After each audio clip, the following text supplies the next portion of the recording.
Hi, Bhavan. I thought I'd just show you quickly how to take your Cellsite database, Cellsite file, and put it into the correct format.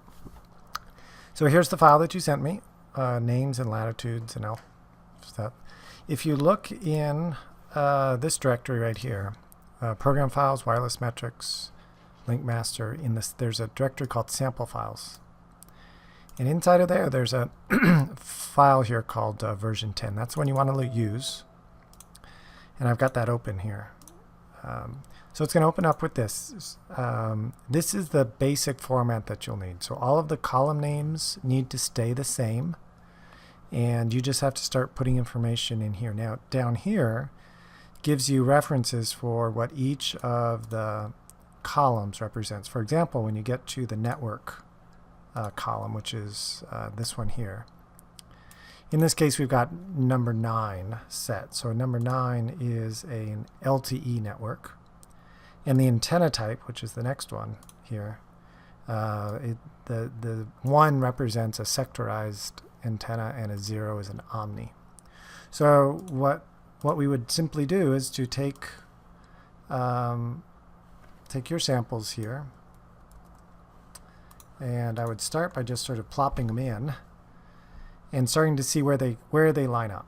So so maybe what I'll do is insert this point here, and I'll take the first 2 and we'll stick them, line them up there, and the name can go to there.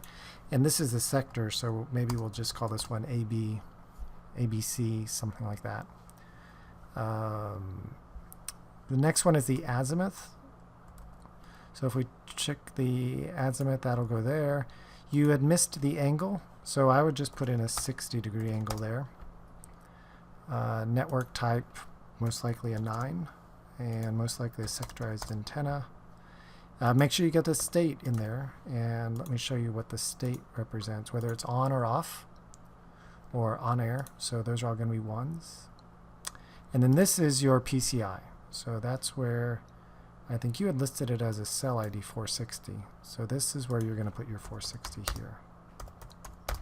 In your case, I know you had said the PCIs for each of these is a little different. A lot of these other ones are not necessarily needed. They're just sort of referenced. So these are the main pieces. So once I've inputted all the data, I'll go ahead and delete all of that. Delete that one. I'm going to assume I've got all the correct data in there, so delete those. So now I've got the file in the correct format. What I usually will do is do a save as, and I like to put it in the CSV format. It's a little easier to move over that way. And I'll go ahead and just stick it in the documents directory for now. There's the sample files. So it contains multiple sheets, that's fine. Keep it as CSV. You're good. Now when you're ready to go to LML, just go ahead and right click. Go to cells. When you open the manager, this is where you can hit the import option. And you can pick the CSV file you've got. In this case, I've just got a sample one here. Just the 2 and then say import. And then you can just open it and it'll populate it that way. All right, hope that's helpful. And of course, give me a call if you have any questions.